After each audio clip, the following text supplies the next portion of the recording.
¿Es una promesa de Dios que si yo creo, toda mi casa es salva? Encontramos un texto en Hechos 16:31 que dice así: cree en el Señor Jesucristo y tú y tu casa serán salvos.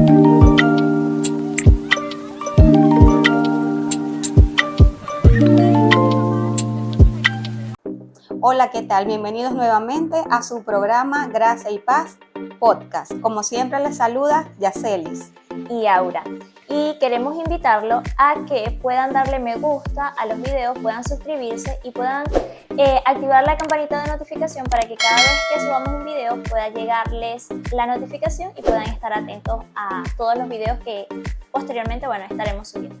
Ok, el día de hoy vamos a retomar nuestra sección Un texto fuera de contexto es un pretexto. Esta sección está dedicada a explicar o a dar una enseñanza muy breve, pequeña, con respecto a aquellos versículos o aquellos textos que muchas veces son sacadas de la Biblia y que se le da una aplicación errónea, que no es la verdadera, lo que quiso decir el autor. Entonces, a partir de este momento, comenzamos. Atar y desatar.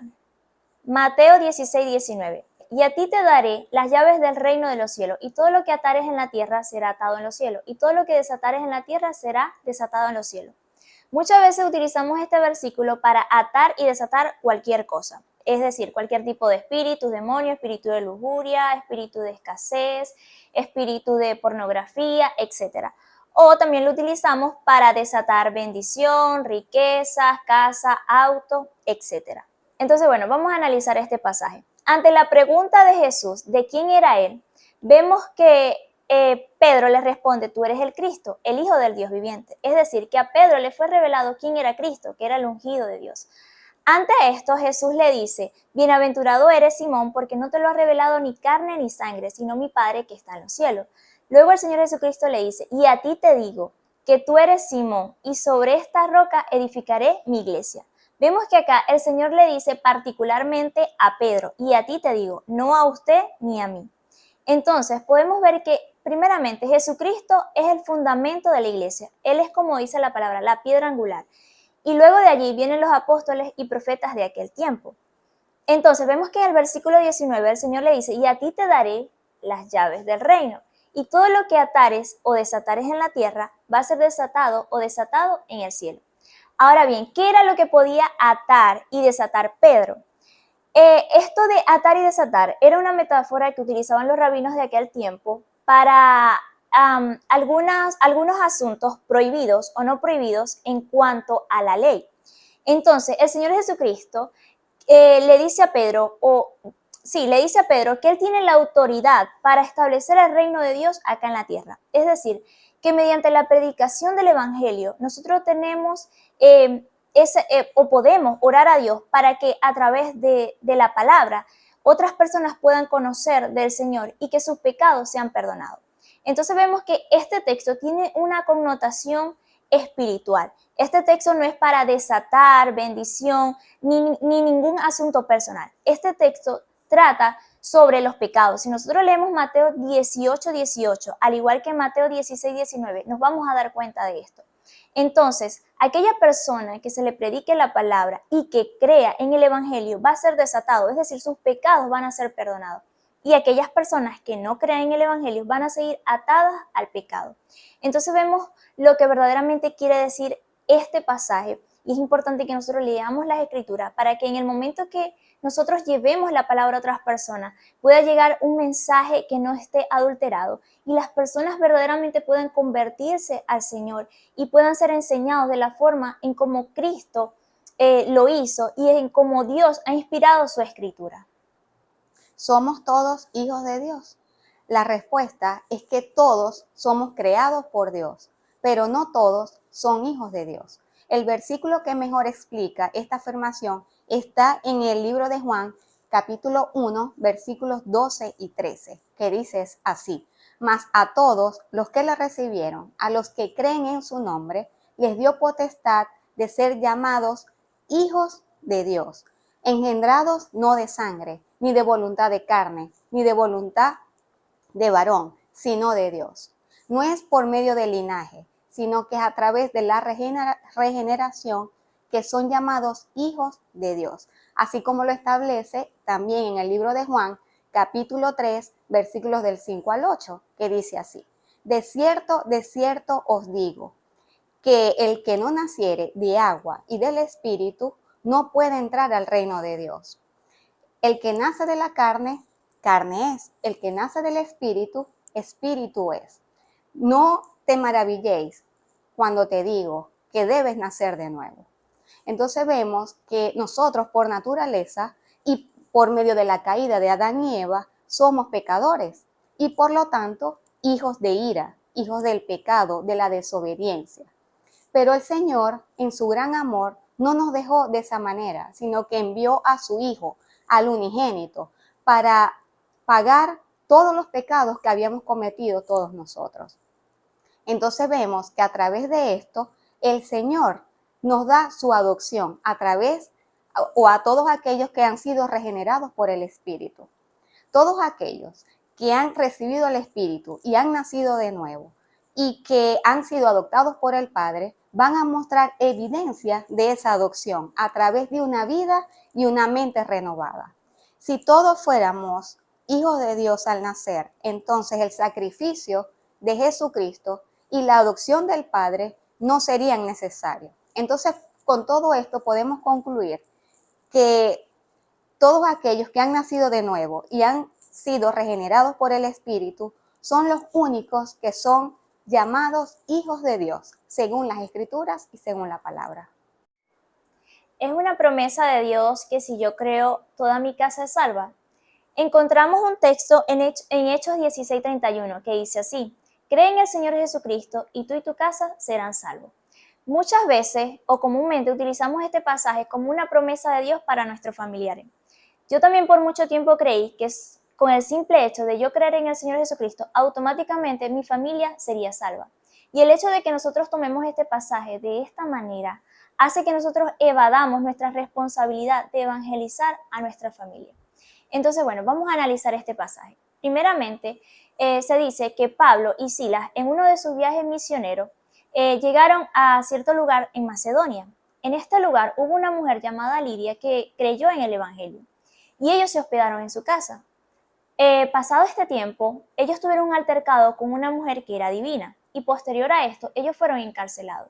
Dice la palabra que en ese momento, mientras ellos estaban en la cárcel como buen cristiano, ellos alabaron y adoraron al Señor en medio de esa dificultad. Mientras ellos hacían esto, dice que hubo un estruendo en la cárcel y las puertas de estas fueron abiertas. Después de esto, el carcelero tuvo gran temor porque pensó que todos se habían salido. Y él intentó quitarse la vida y vemos que Pablo se lo impidió.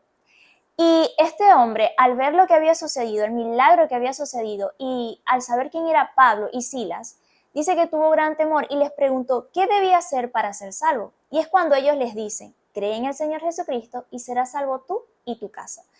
Pero si nosotros vamos a versículos después, vemos que a ellos se les predicó la palabra.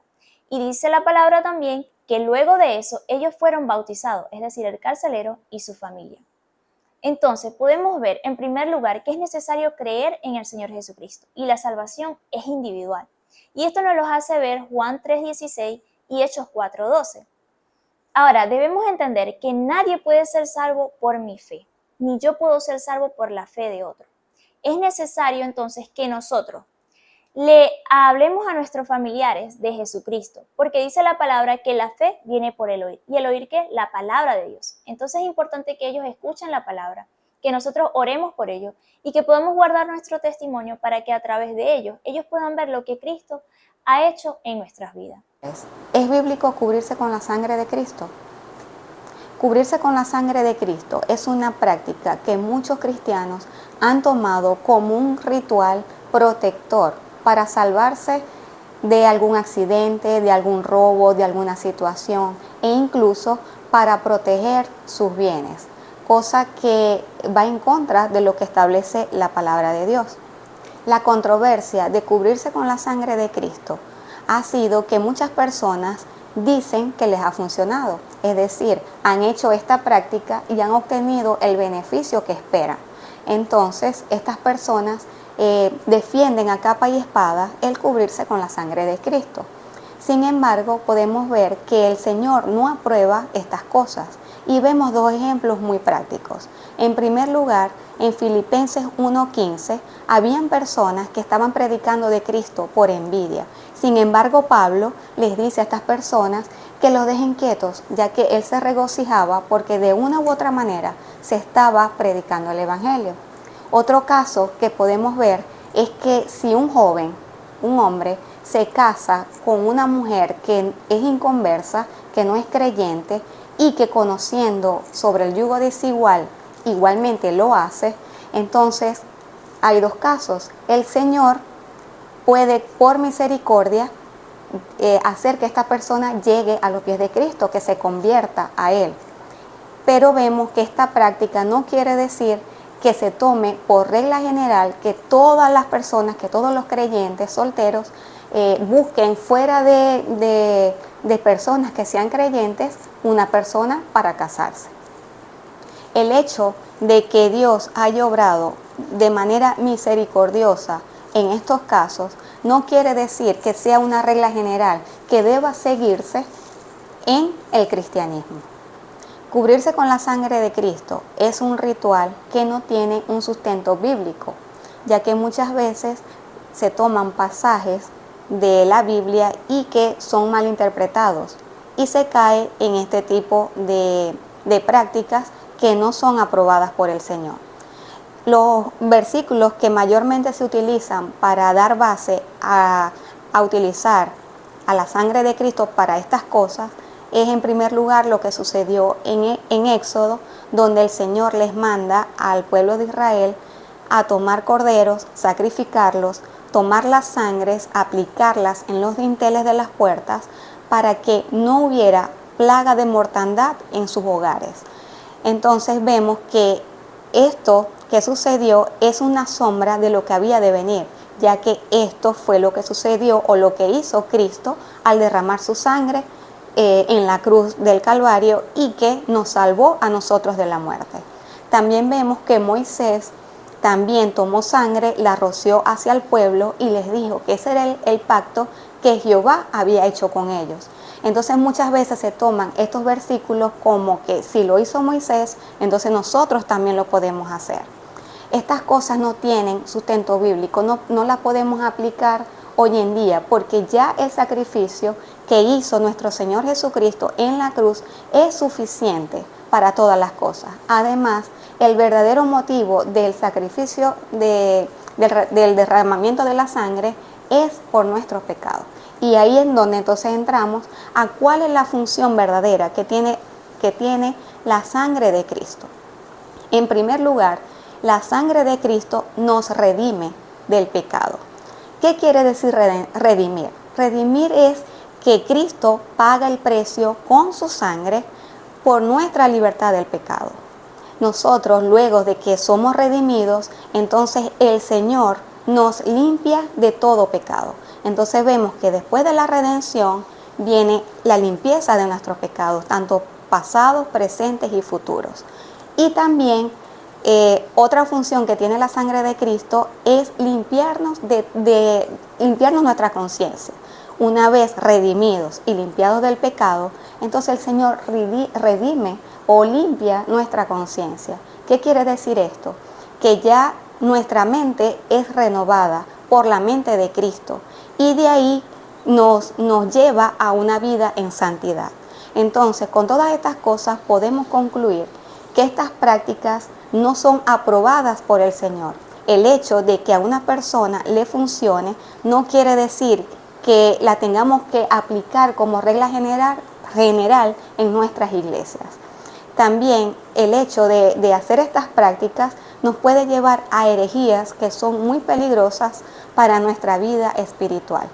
Además, y lo más importante, es que la sangre de Cristo nos ha limpiado a nosotros del pecado, nos ha llevado de la muerte a la vida, nos ha reconciliado con el Padre. No es algo con lo que podamos jugar vanamente. Cumplamos su palabra, meditemos en ella y seamos bíblicos en estas cosas. De verdad que Es un llamado, como siempre, de este programa a que podamos hacer las cosas de acuerdo a lo que el Señor verdaderamente nos ha mandado hacer. Hasta acá hemos podido llegar con este segmento que hemos titulado Un texto fuera de contexto es un pretexto.